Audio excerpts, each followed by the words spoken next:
الشيطان الرجيم بسم الله الرحمن الرحيم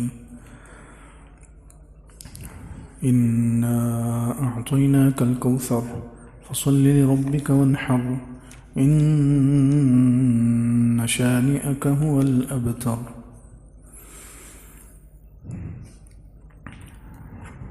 آج سورہ کوثر کا درس ہے.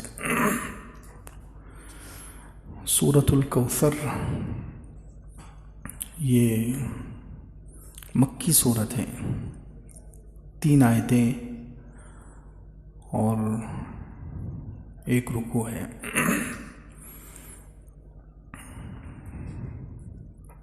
اس آیت کا شان نزول اکثر مفسرین کے نزدیک کہ یہ سورت مکی ہے. کچھ کہتے ہیں کہ مدینہ منورہ میں بھی نازل ہوئی حضرت انس رضی اللہ عنہ کی صحیح حدیث کے مطابق.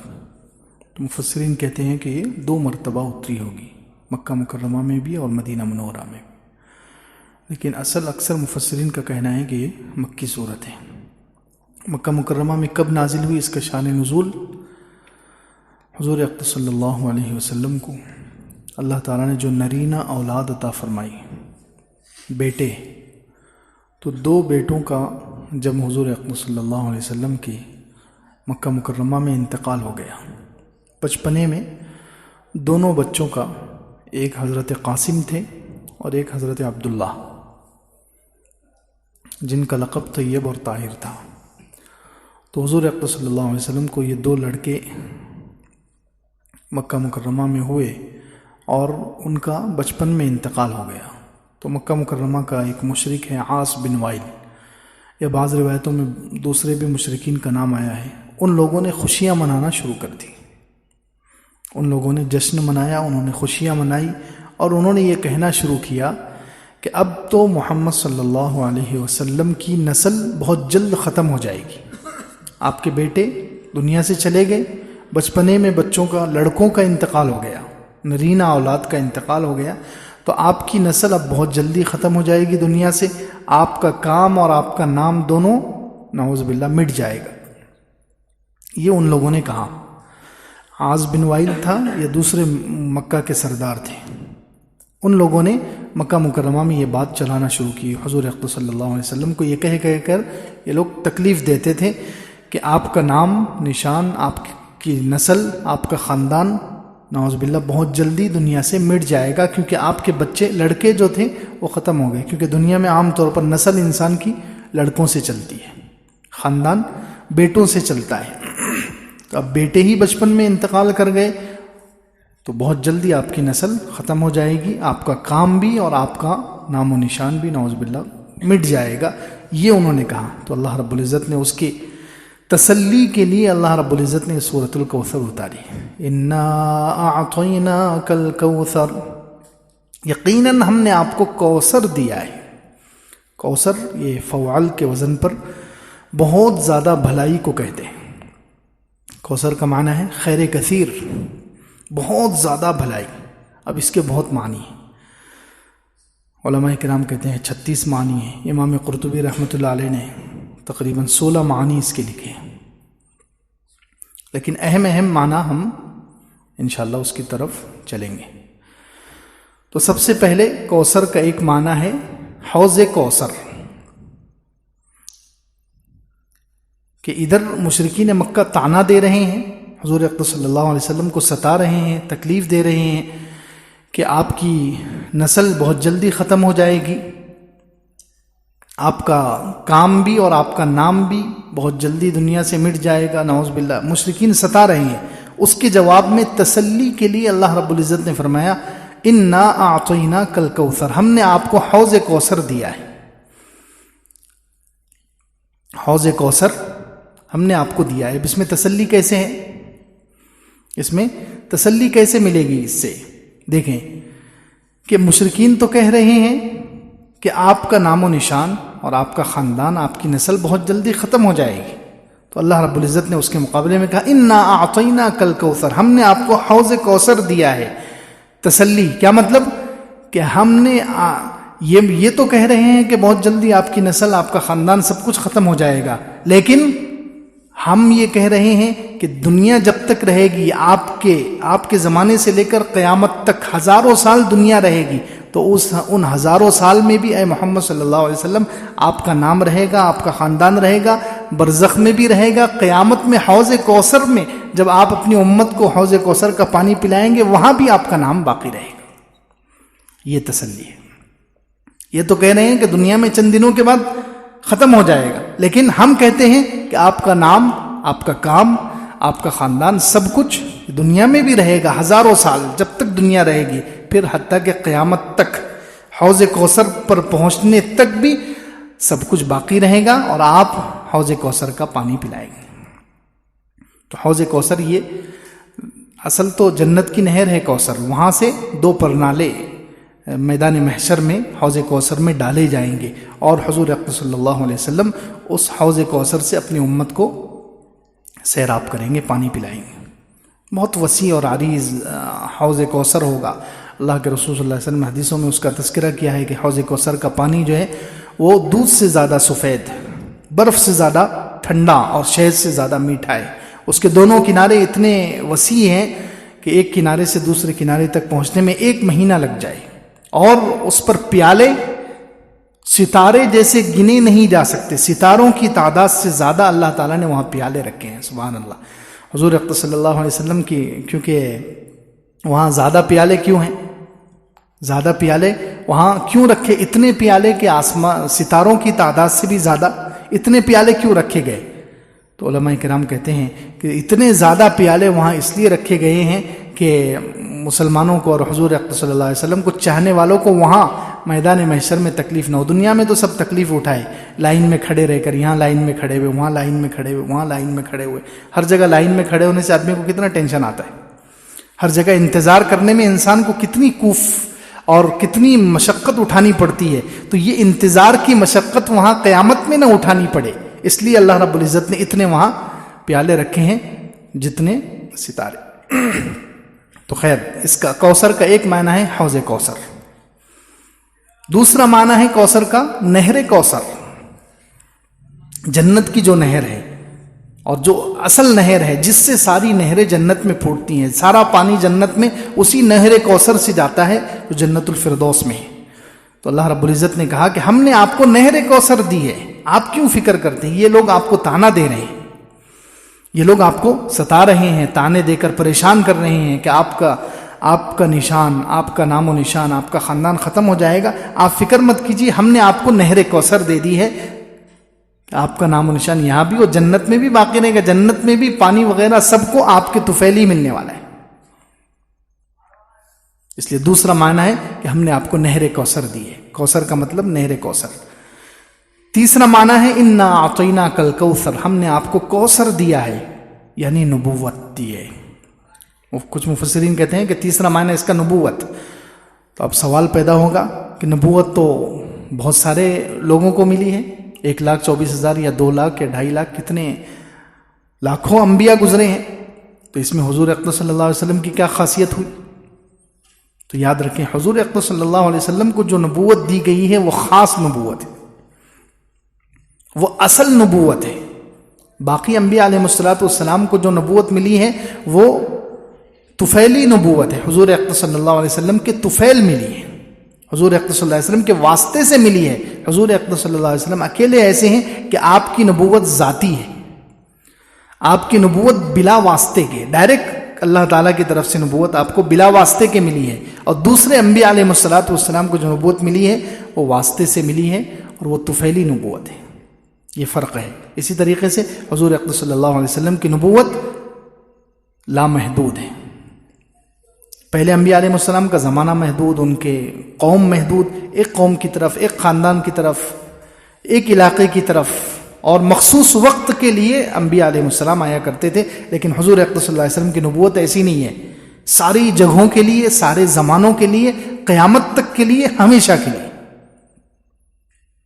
اسی طریقے سے سارے انبیاء علیہ السلام کو جو نبوت ملی ہے وہ صرف نبوت ہے، اور حضور اقدس صلی اللہ علیہ وسلم کی ختم نبوت ہے کہ آپ پر انبیاء علیہ السلام کے جو سلسلہ چل رہا تھا اس مبارک سلسلے کو بند کر دیا گیا، ختم نبوت ہے۔ یہ بہت اعلیٰ مقام ہے حضور اقدس صلی اللہ علیہ وسلم کا۔ تو کوثر کا ایک معنی ہے نبوت، کہ ہم نے آپ کو خاص قسم کی نبوت عطا فرمائی ہے، آپ ان کی باتوں کی فکر نہ کریں، ان کے طعنوں سے پریشان نہ ہوں، آپ تسلی رکھیں، ہم نے آپ کو اتنی بہترین چیز نبوت، اور نبوت میں بھی خاص نبوت عطا فرمائی ہے۔ چوتھا معنی ہے انا اعطیناک الکوثر، ہم نے آپ کو کوثر دیا ہے۔ کوثر کا مطلب ذریت کثیرہ، کثیر اولاد۔ دیکھیے یہ کہتے ہیں مشرکین مکہ آپ کو طعنہ دے رہے ہیں کہ آپ کے 2 بچوں کا انتقال ہو گیا، 2 لڑکوں کا انتقال ہو گیا، تو آپ کی نسل دنیا سے ختم ہو جائے گی، آپ کا نام و نشان ختم ہو جائے گا۔ نہیں، انا اعطیناک الکوثر، ہم نے آپ کو ذریت کثیرہ، کثیر اولاد دی ہے۔ دونوں قسم کی اولادیں حضور اقدس صلی اللہ علیہ وسلم کو اللہ تعالیٰ نے عطا فرمائی، روحانی اولاد بھی اور جسمانی صلبی اولاد بھی۔ روحانی اولاد تو کتنی ہے، سبحان اللہ، ایک وقت میں ابھی جو ہے اندازہ ہے کہ 100 کروڑ سے زیادہ مسلمان موجود ہیں، حضور اقدس صلی اللہ علیہ وسلم کو ماننے والے، حضور اقدس صلی اللہ علیہ وسلم کو چاہنے والے، حضور اقدس صلی اللہ علیہ وسلم سے محبت کرنے والے، حضور اقدس صلی اللہ علیہ وسلم پر سب کچھ نچھاور کرنے والے 100 کروڑ ایک وقت میں۔ اب اندازہ لگائیں ہر زمانے میں اتنے کروڑوں لوگ ہیں، تو یہ سب حضور اقدس صلی اللہ علیہ وسلم کی روحانی اولاد ہے۔ جتنے حضور صلی اللہ علیہ وسلم پر ایمان لانے والے ہیں، حضور اقدس صلی اللہ علیہ وسلم کو نبی ماننے والے ہیں، وہ سب کے سب کون ہیں؟ حضور صلی اللہ علیہ وسلم کی روحانی اولاد ہے۔ حدیث میں بھی فرمایا گیا انا لکم بمنزلۃ الوالد، میں تمہارے لیے والد کے درجے میں ہوں۔ اور قرآن نے کہا وازواجہ امہاتہم، حضور کی بیویاں ایمان والوں کی مائیں ہیں۔ تو اس لیے حضور اقدس صلی اللہ علیہ وسلم کی ساری امت جو ہے، جتنے حضور اقدس صلی اللہ علیہ وسلم کو نبی مانتے ہیں، آپ پر ایمان لانے والے، یہ سب روحانی اولاد ہیں۔ تو اب روحانی اولاد کتنی ہوگی؟ اربوں، حضور صلی اللہ علیہ وسلم کے زمانے سے لے کر ہر زمانے میں کروڑوں، بلکہ 100 کروڑ سے زیادہ پکڑ لو تو کتنے ہو جائیں گے قیامت تک۔ تو اللہ تعالیٰ نے کہا ہم نے آپ کو کوثر یعنی اتنی کثیر اولاد دی ہے جو کسی کو بھی نہیں دی، روحانی اولاد بھی اتنی اور صلبی اولاد۔ یہ حضور اقدس صلی اللہ علیہ وسلم کی خاصیت اور آپ کا ایک معجزہ ہے یہ بھی، کہ عام طور پر اولاد نسل انسان کی بیٹوں سے چلتی ہے، لیکن حضور اقدس صلی اللہ علیہ وسلم کی بیٹی سے، اور وہ بھی صرف ایک بیٹی سے، حضرت فاطمہ سے چلی ہے، حضرت فاطمہ سے چلی ہے، اور وہ اتنی ہے، اللہ اکبر، اس میں اللہ نے اتنی برکت ڈالی ہے کہ آج بھی وہ لاکھوں دنیا میں موجود ہیں۔ سادات حضور اقدس صلی اللہ علیہ وسلم کے خاندان والے، حسنی اور حسینی، حضرت حسن کی نسل اور حضرت حسین رضی اللہ عنہ، اور یہ دونوں حضرت فاطمہ کے بیٹے۔ تو بیٹی سے اللہ نے نسل چلا کر بتائی، بیٹی سے حضور اقدس صلی اللہ علیہ وسلم کا نسب کا سلسلہ اور آپ کے خاندان کو باقی رکھا ہے، آج تک لاکھوں موجود ہیں اور قیامت تک رہیں گے انشاءاللہ۔ تو اللہ تعالیٰ نے کہا ہم نے کوثر دیا ہے، یعنی ذریت کثیرہ آپ کو دی ہے، اتنی اولاد دی ہے، روحانی بھی اور جسمانی اور صلبی بھی، کہ اتنی ان مشرکین کو نہیں دیے۔ جو مشرک آپ کو طعنہ دے رہے ہیں وہ کہاں ہیں؟ آج کوئی ہے دنیا میں عاص بن وائل کا جو کہے کہ میں عاص بن وائل کو اپنا باپ دادا مانتا ہوں، میں اس کی نسل سے ہوں؟ ایک بھی شخص دنیا میں نظر نہیں آئے گا، لیکن حضور اقدس صلی اللہ علیہ وسلم کی طرف نسبت کرنے والے لاکھوں ہیں، کہ ہم حضور اقدس صلی اللہ علیہ وسلم کے خاندان سے ہیں، حضور صلی اللہ علیہ وسلم سے ہماری نسبت ہے خاندانی۔ تو خیر یہ چوتھا معنی ہے انا اعطیناک الکوثر، ہم نے آپ کو ذریت کثیرہ عطا فرمائی ہے، بہت زیادہ اولاد، روحانی بھی اور جسمانی بھی، اتنی اولاد کہ اتنی کسی کو بھی نہیں ملی۔ پانچواں معنی انا اعطیناک الکوثر، ہم نے آپ کو رفعت ذکر عطا فرمایا، آپ کا نام اور آپ کا ذکر ہم نے اونچا کر دیا۔ آپ کیوں فکر کرتے ہیں؟ مشرکین آپ کو طعنہ دے رہے ہیں، مشرکین آپ کو طعنہ دے رہے ہیں کہ آپ کا نام و نشان ختم ہو جائے گا، جلدی سے آپ کی نسل ختم ہو جائے گی، نعوذ باللہ۔ آپ فکر مت کریں، انا اعطیناک الکوثر، ہم نے آپ کے ذکر کو تو بلند کر دیا۔ اور حضور اقدس صلی اللہ علیہ وسلم کا ذکر کتنا بلند ہے، سبحان اللہ۔ کہاں سے بلند ہے؟ دنیا میں عام طور پر یہ ہوتا ہے، کسی بھی مشہور شخصیت جو دنیا میں بہت بڑا آدمی ہو، جس نے بہت کام کیا ہو دنیا میں، لوگوں کو بہت فائدہ پہنچایا ہو، اس کی جو ہسٹری لکھی جاتی ہے، اس کی سوانح حیات، اس کی زندگی پر جو کتاب لکھی جاتی ہے، وہ اس کے پیدا ہونے سے شروع ہوتی ہے۔ کہاں سے شروع ہوتی ہے نا؟ پیدا، یہ شخص یا اس شہر میں، اس گاؤں میں پیدا ہونے سے تاریخ شروع ہوتی ہے اور انتقال پر ختم ہو جاتی ہے۔ حضور اقدس صلی اللہ علیہ وسلم ایسے شخص ہیں، ان کی ہسٹری اور زندگی کی تاریخ اور کارنامے کہاں سے شروع ہوتے ہیں؟ عالم ارواح سے۔ یعنی دنیا میں انسانوں کے بھی پیدا ہونے سے ہزاروں لاکھوں سال پہلے جب صرف روحیں تھی، وہاں سے حضور اقدس صلی اللہ علیہ وسلم کا نام اور آپ کا ذکر اونچا اللہ نے کیا ہے۔ عالم ارواح میں 2 اجتماع ہوئے۔ عالم ارواح میں کتنے اجتماع ہوئے؟ 2 مرتبہ اللہ تعالیٰ نے روحوں کو جمع کیا۔ ایک مرتبہ عام سبھی روحوں کو، حضرت آدم علیہ السلام سے لے کر قیامت تک سارے ہی انسان، جس میں نبی بھی ہیں، جس میں انبیاء علیہ السلام بھی ہیں، جس میں عام بھی ہیں، خاص بھی ہیں، علماء بھی ہیں، نیک بھی ہیں، بد بھی ہیں، کافر بھی ہیں، فاجر بھی ہیں، یہ عام روحوں کا اجتماع ہوا۔ اللہ تعالیٰ نے سب کو جمع کیا، اور سب کو جمع کرنے کے بعد عہد لیا، عہد الست جس کو کہتے ہیں۔ پوچھا الست بربکم، کیا میں تمہارا رب نہیں ہوں؟ ساری روحوں کو، مسلمان ہو یا کافر، حضرت آدم علیہ السلام سے قیامت تک جتنے لوگ زمین پر پیدا ہونے تھے، سب کی روحوں کو جمع کر کے خطاب کیا گیا کہ کیا میں تمہارا رب نہیں ہوں؟ تو مفسرین کہتے ہیں سب روحیں خاموش، سب کسی کو سمجھ میں نہیں آ رہا کیا جواب دیں۔ سب سے پہلے روح محمدی حضور اقدس صلی اللہ علیہ وسلم کی روح نے کہا بلا، کیوں نہیں، آپ ہمارے رب ہیں۔ تو حضور کو دیکھ کر پھر ساری روحوں نے کہا بلا۔ تو حضور اقدس صلی اللہ علیہ وسلم کا ذکر اور تذکرہ اور آپ کی زندگی کے کارنامے اور ہسٹری وہاں سے شروع ہوتی۔ سب سے پہلے حضور اقدس صلی اللہ علیہ وسلم کی روح نے جواب دیا بلا، کیوں نہیں، آپ ہمارے رب ہیں۔ تو پھر سارے انبیاء علیہ السلام اور سبھی لوگوں نے پھر کہا بلا، اے اللہ آپ ہی ہمارے رب ہیں۔ پھر دوسرا اجتماع ہوا، اللہ تعالیٰ نے نبیوں کی روحوں کو جمع کیا، صرف انبیاء علیہ السلام، ان کی روحوں کو جمع کیا اور ان سے ایک عہد لیا گیا، جس کا 3 پارے میں قرآن میں بھی تذکرہ ہے۔ وَإِذْ أَخَذَ اللَّهُ مِيثَاقَ النَّبِيِّينَ لَمَا آتَيْتُكُم مِّن كِتَابٍ وَحِكْمَةٍ ثُمَّ جَاءَكُمْ رَسُولٌ مُصَدِّقٌ لِّمَا مَعَكُمْ لَتُؤْمِنُنَّ بِهِ وَلَتَنصُرُنَّهُ۔ سارے انبیاء علیہ السلام کی روحوں کو جمع کر کے ان سے عہد لیا گیا کہ تم، اگر میں تمہیں بھیجوں دنیا میں اور تمہارے زمانے میں ایک رسول آ جائے، میرا خاص رسول، یعنی اس سے مراد حضور اقدس صلی اللہ علیہ وسلم ہے، تو تم نے ان کو ماننا ہے، ان پر ایمان لانا ہے اور ان کی مدد کرنی ہے۔ یہ عہد سارے نبیوں سے لیا گیا۔ تو دیکھیے حضور اقدس صلی اللہ علیہ وسلم کا ذکر کتنا اونچا ہے، آپ کا نام کتنا بلند ہے، عالم ارواح سے چل رہا ہے۔ پھر حضرت آدم علیہ السلام دنیا میں تشریف لائے، انسانوں کا سلسلہ شروع ہوا، تو ہر نبی نے اپنے زمانے میں حضور اقدس صلی اللہ علیہ وسلم کا تذکرہ کیا ہے اپنی امت کے سامنے، اور ہر نبی نے اپنی امت سے عہد لیا ہے حضور اقدس صلی اللہ علیہ وسلم کے بارے میں۔ تو پیدا ہونے سے حضور اقدس صلی اللہ علیہ وسلم کے دنیا میں پیدا ہونے سے ہزاروں لاکھوں سال پہلے سے حضور اقدس صلی اللہ علیہ وسلم کا نام چل رہا ہے، آپ کا ذکر چل رہا ہے۔ پھر آپ پیدا بھی ہوئے، پھر آپ دنیا میں رہے 63 سال، پھر آپ وفات پا گئے، دنیا سے تشریف لے گئے۔ تو حضور اقدس صلی اللہ علیہ وسلم کا نام چل رہا ہے، چلتا رہا، آج تک چل رہا ہے اور قیامت تک چلتا رہے گا، جنت میں بھی چلتا رہے گا۔ تو فرمایا انا اعطیناک الکوثر، ہم نے آپ کو کوثر، یعنی ہم نے آپ کے ذکر کو اونچا کر دیا ہے، آپ کا نام ہم نے بلند کر دیا ہے، ہمیشہ چلتا رہے گا۔ دنیا میں 1 منٹ بھی، یہ آج کل علماء کی تحقیق ہے کہ 1 منٹ بھی دنیا میں ایسا نہیں گزرتا جب اذان نہ ہوتی ہو۔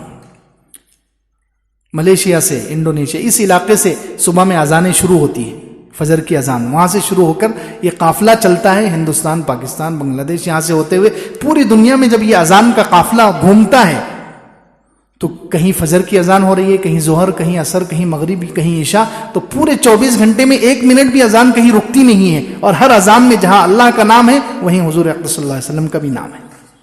تو کتنا اللہ نے حضور کے نام کو بلند کر دیا، سبحان اللہ۔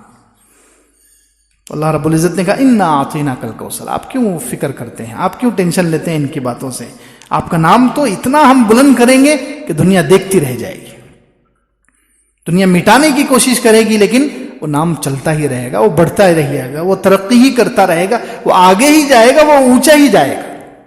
انا اعطیناک الکوثر، یہ 5 معنی ہو گئے۔ چھٹا معنی ہے انا اعطیناک الکوثر، ہم نے آپ کو کوثر دیا، یعنی قرآن اور اس کے علوم دیے، قرآن اور اس کے علوم۔ یہ لوگ کہہ رہے ہیں کہ آپ کا نام و نشان ختم ہو جائے گا، نہیں، ہم نے آپ کو ایسی چیز دے دی، قرآن اور اس کے علوم دے دیے ہیں جس کی برکت سے آپ کا نام ہمیشہ رہے گا، قرآن۔ اب اللہ رب العزت نے دیکھیں حضور اقدس صلی اللہ علیہ وسلم کے نام، حضور صلی اللہ علیہ وسلم کی صفات، حضور اقدس صلی اللہ علیہ وسلم کے مبارک اعضاء کو محفوظ رکھنے کے لیے سب سے اہم جگہ جو چنی ہے وہ اللہ کا پاک کلام قرآن ہے۔ حضور اقدس صلی اللہ علیہ وسلم کی ایک ایک چیز کا تذکرہ ہے کہ نہیں قرآن میں؟ آپ کی آنکھوں کا تذکرہ ہے، آپ کے ہاتھوں کا تذکرہ ہے، آپ کی زبان کا تذکرہ ہے، آپ کے بالوں کا تذکرہ ہے، آپ کے جسم کے ایک ایک حصے کا تذکرہ اللہ رب العزت نے کہاں کر دیا ہے؟ قرآن میں. ایسی کتاب میں جو ہمیشہ رہنے والی ہے، جس کو کوئی مٹا نہیں سکتا، جس کو کوئی ختم نہیں کر سکتا، ایسی کتاب میں اللہ نے محفوظ کر دیا ہے. تو اللہ تعالیٰ نے تسلی دی. یہ لوگ کہہ رہے ہیں کہ آپ کی نسل ختم ہو جائے گی، آپ کا نام مٹ جائے گا. آپ کا نام نہیں مٹے گا، ہم نے آپ کو قرآن دے دیا ہے، قرآن میں آپ کا نام لکھ دیا ہے، قرآن میں آپ کی صفات لکھ دی ہے، آپ کی ایک ایک چیز کا تذکرہ ہم نے قرآن میں کر دیا ہے، لہٰذا آپ کے نام کو کوئی مٹا نہیں سکتا. یہ چھٹا معنی کوثر، انا اعطیناک الکوثر، ہم نے آپ کو کوثر یعنی قرآن اور اس کے علوم دے دیے ہیں، اور قرآن میں ہم نے آپ کا تذکرہ، آپ کی ایک ایک چیز کو جو ذکر کر دیا ہے، لہٰذا آپ کا نام مٹ نہیں سکتا. ان کی باتوں سے آپ پریشان ہو. کوثر 7واں معنی اس کا کلمہ طیبہ ہے. انا اعطیناک الکوثر، ہم نے آپ کو کوثر دیا ہے یعنی کلمہ طیبہ دیا ہے. سبحان اللہ. آپ ان کی باتوں سے کیوں پریشان ہوتے ہیں؟ یہ آپ کو تکلیف میں ڈالنا چاہ رہے ہیں، یہ آپ کو ستا رہے ہیں، تانے دے رہے ہیں. آپ کی ان کی باتوں سے پریشان نہ ہو. ہم نے آپ کو کلمہ طیبہ دے، لا الہ الا اللہ محمد الرسول اللہ صلی اللہ علیہ وسلم. یہ کلمہ ہر خیر کی چابی ہے. یہ کلمہ ایسا ہے جس کے پاس یہ کلمہ ہے، صرف خالی یہ کلمہ ہے، اس کے پاس پہننے کے لیے کپڑے بھی برابر نہیں ہیں، اس کے پاس گھر نہیں ہے، اس کے پاس دکان نہیں ہے، دنیا کی کوئی چیز نہیں، صرف یہ کلمہ جس کے پاس ہے تو سارے خزانے اس کے پاس ہیں، ساری کنجیاں اس کے پاس ہیں، ساری بھلائیاں اس کے پاس ہیں، ساری خیریں اس کے پاس ہیں، حتیٰ کہ جنت کی چابی اس کے پاس ہے. اتنی بڑی چیز ہم نے دی، آپ کیوں فکر کرتے ہیں؟ کلمہ طیبہ بھی مراد ہو سکتا ہے. انا اعطیناک الکوثر. 8واں معنی، ہم نے آپ کو کوثر دیا ہے. 5 نمازیں مراد ہیں اس سے 5 نمازیں مراد ہیں.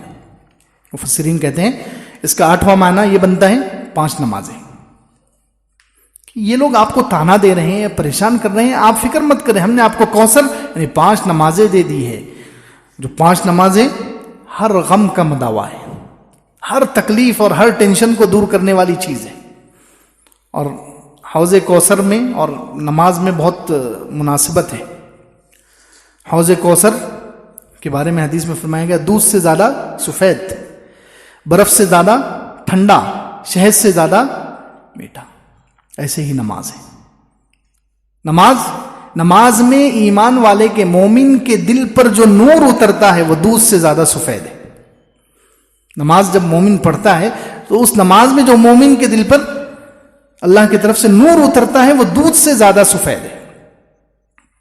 اور نماز میں مومن کو، سچے مومن کو، اللہ سے محبت کرنے والے مومن کو نماز میں جو لذت اور مزہ ملتا ہے وہ شہد سے زیادہ ہے، شہد سے زیادہ میٹھا مزہ ملتا ہے. اور نماز میں سچے مومن کو جو سکون ملتا ہے وہ برف سے زیادہ ٹھنڈا ہے.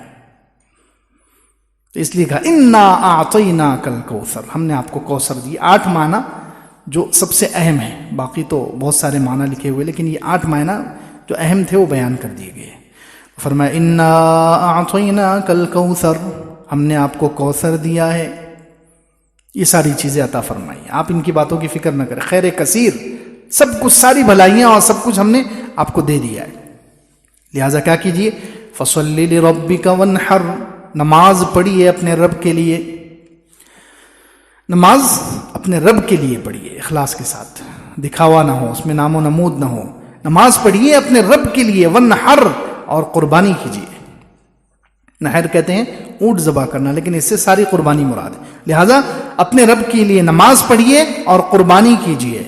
ان شانئک هو الابتر، آپ کا جو دشمن ہے وہی مقطوع النسل ہے، اس کی نسل ختم ہو جائے گی. آپ کی نسل ختم نہیں ہونے والی، آپ کا نام ختم نہیں ہونے والا، آپ کا مشن اور کام ختم نہیں ہونے والا.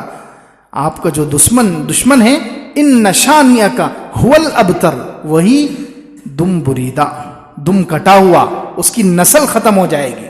اس کا نام و نشان آج ہے کوئی نام و نشان مشرکین مکہ کا؟ ان کا کوئی چاہنے والا دنیا میں ہے؟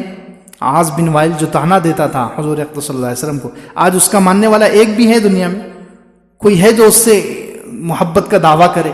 کوئی ہے جو یہ کہے کہ میں فخر سے عاص بن وائل کے نام پر اپنا نام رکھتا ہوں؟ نہیں ہے، اس کا نام و نشان اللہ نے مٹا دیا، بتا دیا قرآن نے. دیکھو کوئی قرآن کا معجزہ ہے کہ قرآن نے یہ بات کب کہی تھی؟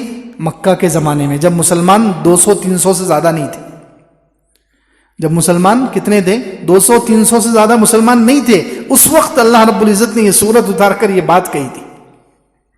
ایسے وقت میں جب لگ رہا تھا کہ کبھی بھی اسلام کا چراغ بجھ سکتا ہے، اسلام کا چراغ کبھی بھی ایسا ظاہری نظروں سے یہ نظر آتا تھا، ظاہری مادی اسباب میں یہ دکھائی دیتا تھا کہ اسلام کے ماننے والے تو 100-200 بہت ہو گئے، 300 لوگ ہیں مکے میں، اور مشرکین مکہ کے چاہنے والے وہ تو سردار تھے اس زمانے کے. آج کے زمانے میں جیسے امریکہ ہے، لندن ہے، یہ بڑے بڑے ملک والے جن کا نام پوری دنیا میں چلتا ہے، جن سے پوری دنیا کانپتی ہے، یہ اس زمانے کے ایسے لوگ تھے مشرکین مکہ کے سردار. ایسا لگتا تھا کہ ان کا خاندان اور ان کی نسلیں ہمیشہ چلے گی، یہ اتنے مالدار ہیں، یہ اتنے مشہور لوگ ہیں، یہ اتنے دنیا میں آگے ہیں، دنیاوی ترقی میں اتنے آگے ہیں. جب ظاہری نظر یہ دیکھتی تھی، ظاہری ماحول یہ تھا، اس وقت اللہ رب العزت نے دعویٰ کیا تھا ان شانئک ھو الابتر، آپ کا جو دشمن ہے اس کی نسل ختم ہو جائے گی، اس کا نام و نشان مٹ جائے گا.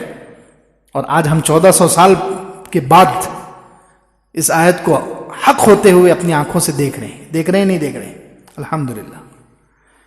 اس زمانے میں تو یہ آیت جب نازل ہوئی، یہ سورت جب نازل، جب سمجھ میں نہیں آتا تھا کہ کیسے یہ عاص بن وائل اور مشرکین مکہ، ان کا نام و نشان کیسے ختم ہو جائے گا، ان کی نسل کیسے مٹ جائے گی. یہ تو اتنے مالدار لوگ ہیں، اتنے صاحب اولاد ہیں، ایک ایک کو 10-10 بیٹے، 5-5 بیٹے، 12-12 بیٹے ہیں، ان کی نسل کیسے ختم ہو جائے گی دنیا سے، ان کا نام و نشان کیسے مٹ جائے گا. اس وقت سمجھ میں نہیں آتی تھی بات، عقل میں نہیں آتی تھی. لیکن آج ہم دیکھیں 1400 سال کے بعد رزلٹ کیا ہے کہ جو قرآن نے کہا تھا وہی صحیح ثابت ہوا. ان مشرکین مکہ اور ان کا خاندان نام و نشان مٹ گیا، ان کا کوئی ان کا چاہنے والا اور ماننے والا، ان کی طرف اپنی نسبت کرنے والا نہیں ہے. اور دوسری طرف دیکھیں حضور اقدس صلی اللہ علیہ وسلم کے چاہنے والے، آپ پر جان نچھاور کرنے والے، آپ کے نام پر اپنا اور اپنی اولادوں کا نام رکھنے والے ایک نہیں کروڑوں ہیں. ان شانئک ھو الابتر، آپ کا جو دشمن ہے وہی ابتر کہتے ہیں جس کی نسل ختم ہو جائے گی. آپ کا دشمن ہی اس کی نسل ختم ہو جائے گی، اس کا نام و نشان مٹ جائے گا. اب اس صورت سے کیا سبق حاصل ہو رہا ہے؟ اس صورت سے سب سے پہلا سبق یہ حاصل ہو رہا ہے الکوثر، کہ ساری خیریں، اصلی خیر، حقیقی خیر، اصلی بھلائی، حقیقی بھلائی اور ساری بھلائی وہ اللہ نے حضور اقدس صلی اللہ علیہ وسلم کو دے دی ہے. کس کو دے دی ہے؟ حضور اقدس صلی اللہ علیہ وسلم کو ساری بھلائی دے دی ہے. اب جب سے حضور اقدس صلی اللہ علیہ وسلم دنیا میں آ گئے، اس زمانے سے لے کر قیامت تک جس کو بھی خیر چاہیے، جس کو بھی بھلائی چاہیے، اسے حضور پاک صلی اللہ علیہ وسلم سے جڑنا پڑے گا، آپ کے دامن سے وابستہ ہونا پڑے گا. آپ پر ایمان لانا، آپ سے محبت کرنا، آپ کا اتباع کرنا یہ ضروری ہے بھلائی پانے کے لیے. کیونکہ اب ساری بھلائیاں اللہ رب العزت نے کس کی جھولی میں ڈال دی؟ حضور اقدس صلی اللہ علیہ وسلم کی. کوثر، ساری خیر، ساری بھلائیاں ہم نے آپ کو دے دی ہیں. اب جسے بھی بھلائی چاہیے تو وہ حضور کے واسطے سے ہمارے پاس آئے، حضور کو مانے، حضور کے پر ایمان قبول کرے، حضور کا اتباع کرے، تو جو حضور کے واسطے سے آئے گا اللہ تک اس کو خیر مل جائے گی، اس کو بھلائی مل جائے گی، باقی کسی کو بھلائی نہیں ملنے والی. اسی لیے جب یہ لوگ چاند پر گئے 1971 میں پہلی مرتبہ چاند پر گئے اور چاند سے جا کر مٹی لے کر آئے، تو اس وقت شاعر نے کیا کہا؟ بہت پیارا شعر کہا، بن تیرے وسیلے کے جو بھی بلندی پہ گئے ہیں، بن تیرے وسیلے کے جو بھی بلندی پہ گئے ہیں، مہتاب پہ جا کر بھی انہیں خاک ملی ہے. اللہ اکبر. حضور آپ کے واسطے کے بغیر، آپ کے وسیلے کے بغیر، آپ کو مانے بغیر جو بلندی پر گئے ہیں، بن تیرے وسیلے کے جو بھی بلندی پہ گئے ہیں، مہتاب پہ جا کر بھی انہیں خاک ملی ہے. چاند پر جا کر بھی کیا مٹی لے کر آئے؟ مٹی تو مٹی ہے، دنیا کی مٹی ہو یا چاند کی مٹی ہو، دنیا کی مٹی سے بھی کچھ کام نہیں ہوتا. اس کو بیمار کو لگائے تو کوئی بیمار اچھا ہوتا مٹی سے؟ مٹی کسی کے ہاتھ میں آ جائے اس کو مالدار بولتے ہیں، مٹی کسی کے ہاتھ میں آ جائے تو اس سے کسی کا غم دور ہوتا ہے؟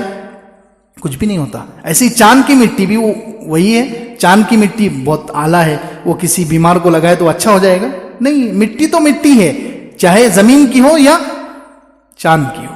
بن تیرے وسیلے کے جو بھی بلندی پہ گئے ہیں مہتاب پہ جا کر بھی انہیں خاک ملی ہے، یعنی وہاں سے بھی جا کر مٹی ہی لے کر آئے جو مٹی ہی ہے، کوئی کام کی نہیں ہے۔ اگر حضور پاک صلی اللہ علیہ وسلم کا سچا امتی آپ کا سچا ماننے والا جاتا تو وہ کیا کرتا وہاں پر؟ وہ اذان دیتا، وہاں پر وہ اذان دیتا وہاں جا کر، اور وہ اس فضیلت کا مستحق بن جاتا۔ حضور اقدس صلی اللہ علیہ وسلم نے جو فرمایا ہے کہ جہاں تک اذان کی آواز جاتی ہے وہاں تک لوگ قیامت کے دن اس مسلمان کے لیے گواہی دیں گے، تو یہ اللہ کے پاس جا کر کہتا اے اللہ میں نے زمین پر بھی آپ کے نام کو بلند کیا ہے، اذان دی ہے، اور چاند کی مٹی اور چاند کی ایک ایک چیز کو بھی میں گواہ بنا کر آیا۔ وہ وہاں جا کر اذان دے کر آتا، وہ وہاں جا کر نماز پڑھ کر آتا، وہ وہاں جا کر اللہ کا ذکر کر کے آتا۔ اللہ کا ذکر جس درخت کے پاس، جس پتھر کے پاس، جس پہاڑ کے پاس کیا جاتا ہے وہ قیامت کے دن گواہی دے گا۔ لیکن یہ لوگوں نے جا کر کیا کیے؟ کچھ بھی نہیں، مٹی لے کر آ گئے۔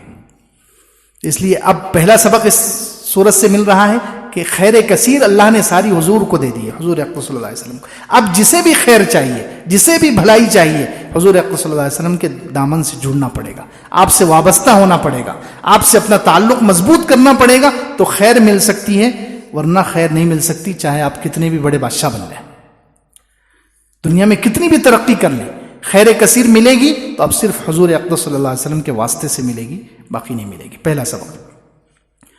دوسرا سبق اس صورت سے مل رہا ہے کہ خیر کی چیزوں میں، بھلائی کی چیزوں میں، دین کے اعمال میں زیادتی اچھی بات ہے۔ دین کے اعمال میں، خیر میں، بھلائی میں زیادتی ہو، کثرت ہو تو یہ اچھی چیز ہے، یہ کوئی بری چیز نہیں۔ ہاں دنیا میں کثرت، دنیاوی چیزوں میں، مال میں، دنیاوی چیزوں میں زیادتی، یہ اللہ تعالیٰ کو اتنی پسند نہیں ہے۔ اس سے پہلے ایک صورت ہے، دیکھیے کیا فرمایا اللہ نے، الہاکم التکاثر، زیادہ دنیا جمع کرنے نے تمہیں غافل کر دیا، تمہیں ہلاکت میں ڈال دیا ہے، حتی زرتم المقابر، یہاں تک کہ تم قبروں میں پہنچ جاتے ہو، تیاری بھی نہیں کرتے۔ تو دنیا کی چیزیں زیادہ ہو، مال و متاع زیادہ ہو، یہ کثرت اللہ کو پسند نہیں ہے۔ لیکن خیر میں، بھلائی میں، دین کے اعمال میں اگر زیادتی ہو، کثرت ہو تو یہ محمود ہے، قابل تعریف چیز ہے، اللہ تعالیٰ کو پسند ہے۔ اس لیے اللہ تعالیٰ نے خود کہا کہ میں نے اپنے حبیب کو خود بہت زیادہ بھلائی دی۔ دوسرا سبق اس سے یہ مل رہا ہے۔ تیسرا سبق مل رہا ہے کہ اب وہ زیادہ خیر کثیر اللہ رب العزت نے حضور اقدس صلی اللہ علیہ وسلم کو دے دی ہے، اب حضور کے واسطے سے لینا ہے، تو اس کے لیے بھی ذریعہ کیا ہے؟ اللہ نے دو عمل یہاں پر ذکر کر دیے، فصلی لربک وانحر۔ اب وہ خیر کثیر زیادہ سے زیادہ جس کو پانا ہے وہ یہ دو عمل زیادہ کرے، نماز زیادہ پڑھے، نماز زیادہ پڑھے۔ حدیث میں بھی فرمایا گیا، اللہ کے رسول صلی اللہ علیہ وسلم کی حدیث سے فرمایا، ان اغبط اولیاء عندی لمؤمن خفیف الحاظ ذو حظ من الصلاۃ، میرے نزدیک قابل رشک وہ مومن ہے، یعنی اللہ کے رسول صلی اللہ علیہ وسلم کہہ رہے ہیں مجھے تعجب ہوگا اس مومن پر جو ہلکا پھلکا ہو، دنیا کا زیادہ چیزیں وغیرہ اس کے بعد ہلکا پھلکا ہو، ذو حظ من الصلاۃ، نماز سے زیادہ حصہ اس کو ملا ہو، زیادہ نماز پڑھنے والا، زیادہ سے زیادہ نماز سے جس کو حصہ ملا ہو، زیادہ سجدے کرتا ہو، زیادہ نمازیں پڑھتا ہو، تو دیکھیے حضور اقدس صلی اللہ علیہ وسلم کہہ رہے ہیں میرے نزدیک وہ قابل تعجب ہے، وہ حضور کو اس پر تعجب ہو رہا ہے، بتائیے کتنا بڑا عمل ہے۔ تو خیر کثیر، زیادہ خیر حاصل کرنے کے لیے ایک کام تو نماز زیادہ سے زیادہ پڑھنی چاہیے، نوافل۔ اب رمضان المبارک آ رہا ہے تو رمضان المبارک میں ہم سب ارادہ کریں کہ جتنے نوافل ہیں، تہجد انشاءاللہ روزانہ 8 یا 12 رکعت ضرور پڑھیں گے انشاءاللہ۔ اسی طریقے سے اشراق کی نماز ہے، چاشت کی نماز ہے، اوابین مغرب کے بعد 6 رکعت سے 20 رکعت تک کا تذکرہ ہے، تو زیادہ سے زیادہ ان نفلوں کو پڑھ کر اللہ سے ہم قرب حاصل کر سکتے ہیں۔ تو ایک تو خیر کثیر حاصل کرنا ہے تو نماز سے زیادہ حصہ لینا پڑے گا، دوسرے قربانی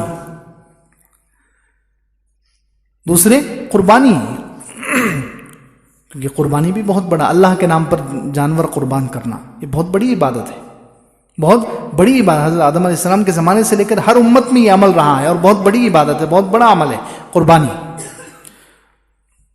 چھوٹی ہو یا بڑی لیکن اخلاص سے ہونی چاہیے، چھوٹی ہو یا بڑی اخلاص سے ہونی چاہیے، نام و نمود، دکھلاوا، لوگوں میں مشہور ہونا، یہ مقصد نہ ہو۔ اخلاص والی قربانی یہ اللہ تعالیٰ کو بہت پسند ہے۔ آج کل ہم لوگ قربانی پر توجہ نہیں دیتے، عام طور پر سوچتے ہیں گھر میں ایک نے کر لیا، ابا نے کر لیے، بیٹے مالدار ہوتے ہوئے بھی نہیں کرتے، ہاتھ میں 1-1 لاکھ کا موبائل ہے، 1.5 لاکھ کا موبائل ہے، اور کہتے ہیں مجھ پر قربانی فرض نہیں ہے. ٹھیک ہے بھائی، آپ پر زکوٰۃ کا نصاب، آپ کے پاس اتنا ایکسٹرا پیسہ جمع نہیں ہے، لیکن موبائل تو ہے. آپ 1 لاکھ کا موبائل بیچ کر 50,000 کا لے لو، 50,000 کی آپ قربانی نہیں کر سکتے. قربانی جب کسی چیز کو قربان کر کے کی جاتی ہے تو اس کا الگ ہی مقام ہوتا ہے. جب کوئی چیز قربان کر کے، کوئی چیز بیچ کر کے، انسان کچھ اپنا نقصان کر کے جب قربانی کرتا ہے تو دیکھیں اس قربانی سے جو دل میں تقویٰ پیدا ہوگا اور دل میں جو اللہ کی محبت جوش مارے گی، اس کا ہم اندازہ نہیں لگا سکتے. تو اس لیے قربانی کرنی چاہیے اہتمام سے، چاہے فرض ہو اپنے اوپر یا نہ ہو، پھر بھی قربانی کرنی چاہیے. بہت بڑا عمل ہے، بہت آخرت کے اعتبار سے علماء کہتے ہیں یہ سیٹ بنانے والا عمل ہے. آخرت کے اعتبار سے سیٹ، دنیا میں ہم سیٹ دیکھتے ہیں جس کے پاس لاکھ روپیہ، کروڑ روپیہ، یا آج کے زمانے میں اربوں روپیہ ہے، اس کو دنیا کا سیٹ کہا جاتا ہے. تو یہ قربانی جو ہے آخرت کا سیٹ بنانے والا عمل ہے. کیسے؟ حدیث میں فرمایا کہ جو قربانی کرتا ہے ہر اس کو قربانی کے جانور کے اوپر جتنے بال ہیں اتنی نیکیاں. اب اندازہ لگا ہم میں سے کوئی ہے جو قربانی کے اوپر، قربانی کے جانور کے اوپر کے بال کوئی گن سکتا ہے؟ اب بتائیے ایک جانور اگر قربان کیا، ایک بکرا یا ایک بیل، کتنے بال؟ تو آخرت کے اعتبار سے سیٹ بنے کہ نہیں بنے؟ کتنی نیکیاں مل گئی، کروڑوں نیکیاں. تو بہت بڑا عمل ہے قربانی، کوئی آسان جو ہے کوئی معمولی عمل نہیں ہے. اس کو ہم ہلکا سمجھ کر چھوڑ دیتے نہیں. خیر کثیر حاصل کرنا ہے تو یہ 2 چیز، نماز زیادہ پڑھیں اور قربانی زیادہ کریں. یہ اس سورت سے ملنے والا تیسرا سبق ہے. اسی طریقے سے چوتھا سبق اس سورت سے کیا مل رہا ہے کہ اللہ رب العزت نے حضور اقدس صلی اللہ علیہ وسلم سے کہا کہ ہم نے آپ کو کوثر، خیر کثیر اور ساری چیزیں عطا فرمائی ہے، لہٰذا آپ کی کیا کیجئے؟ نماز پڑھیے اور قربانی کیجیے. یعنی کیا پیغام دیا جا رہا ہے؟ پیغام یہ دیا جا رہا ہے کہ انسان کو عملی شکریہ کی عادت ڈالنی چاہیے. کون سے شکریہ کی؟ زبان سے تو ہم شکریہ بہت ادا، الحمدللہ زبان والا شکریہ تو ہمارے پاس ہزاروں کی تعداد میں ہوتا ہے، لیکن عملاً شکریہ کہ کوئی خوشی ملی، پاس ہو گئے، یا دکان اچھی چل پڑی تو انسان 2 رکعت پڑھ لے، 50 رکعت پڑھ لے، 100 رکعت پڑھ لے. شکرانے میں نماز اللہ کے رسول اللہ علیہ وسلم کی خاص عادت تھی. آخر زمانے میں جب حضور اقدس صلی اللہ علیہ وسلم کے انتقال سے پہلے کتنی روایتوں میں ہے وہ کہ حضور اقدس صلی اللہ علیہ وسلم نے نماز اتنی لمبی کر دی کہ پیر مبارک سوج جایا کرتے تھے. تو حضرت عائشہ رضی اللہ عنہ، دوسرے صحابہ کہتے تھے کہ اللہ تعالیٰ نے تو آپ کو بخش دیا ہے، آپ کی مغفرت کا اعلان قرآن میں کر دیا، پھر آپ اتنی نماز. تو حضور اقدس صلی اللہ علیہ وسلم نے کیا فرمایا؟ افلا اکون عبدا شکورا، کہ میں اللہ کا شکر گزار بندہ نہ بنوں؟ اللہ نے مجھے اتنی نعمتیں عطا فرمائی. تو عملی شکریہ، عمل سے شکریہ کہ کوئی بھی نعمت اللہ کی طرف سے مل جائے، کہیں جاب لگ گئی یا کوئی نعمت مل گئی، دکان چل پڑی، کوئی بھی نعمت، تو انسان کو عادت ہونی چاہیے کہ میں اس پر 50 رکعت پڑھ لوں، 100 رکعت پڑھ لوں. عملی شکریہ اللہ تعالیٰ چاہ رہے ہیں کہ جب ہم نے آپ کو خیر کثیر دے دی ہے، فصلی لربک وانحر. تو یہ دونوں عمل جو بتائے ہیں عملی شکریہ کے بتائے. زبانی شکریہ تو ادا کرنا ہی ہے، عملی شکریہ کی بھی عادت ڈالنی چاہیے. بدن سے شکر ادا کرے انسان، نفل نمازیں پڑھے، شکرانے کی نماز پڑھے، اسی طرح شکرانے کے طور پر جانور قربان کرے اللہ کے نام پر کہ اللہ نے مجھے یہ نعمت دی ہے، میں 1 بکرا غریبوں میں بانٹ دوں گا، فلاں جگہ دے دوں گا، جانور ذبح کر کے لوگوں کو کھلاؤں گا. تو عملی شکریہ کی عادت ڈالنی چاہیے. یہ چوتھا سبق. اور آخری بات کہ حوض کوثر سے جو محروم رہنے والے ہیں، حوض کوثر سے محروم کون رہیں گے اور سب سے زیادہ حصہ کس کو ملے گا؟ سب سے زیادہ حصہ تو فقراء، غریب اور مہاجرین کو ملے گا. یہ حدیث میں ہے، اللہ کے رسول صلی اللہ علیہ وسلم نے ارشاد فرمایا فقراء مہاجرین، غریب لوگ جن کو دروازوں سے دھتکار دیا جاتا ہے، کوئی ان کی بات قبول کرنے کے لیے تیار نہیں ہوتا، کوئی ان کو رشتہ دینے کے لیے تیار نہیں ہوتا، ایسے غریب مسلمان، ایسے لوگ سب سے پہلے حوض کوثر پر آ کر پانی پئیں گے. سب سے زیادہ حصہ ان کو ملے گا.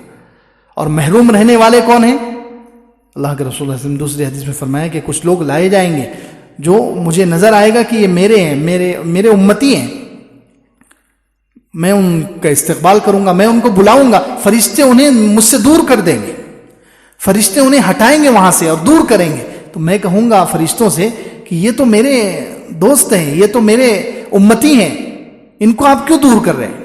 تو فرشتے جواب دیں گے لا تدری ما احدثوا بعدک، آپ نہیں جانتے کہ آپ کے جانے کے بعد انہوں نے کیا کیا کیا ہے. تو کیا کیا کیا ہے، کیا نئی باتیں؟ اس کا مطلب علماء نے لکھا ہے کہ یا تو یہ لوگ کفر اور نفاق میں مبتلا ہو گئے، پہلے مسلمان تھے پھر کفر اور نفاق میں مبتلا ہو گئے، یا پہلے مسلمان تھے اور پھر بدعت اور خرافات میں مبتلا ہو گئے، یہ لوگ، ان کو حوض کوثر سے ہٹا دیا جائے گا اور ان کو جہنم کی طرف لے کر جائے گا. اللہ ہماری حفاظت فرمائے. الحمدللہ رب العالمین.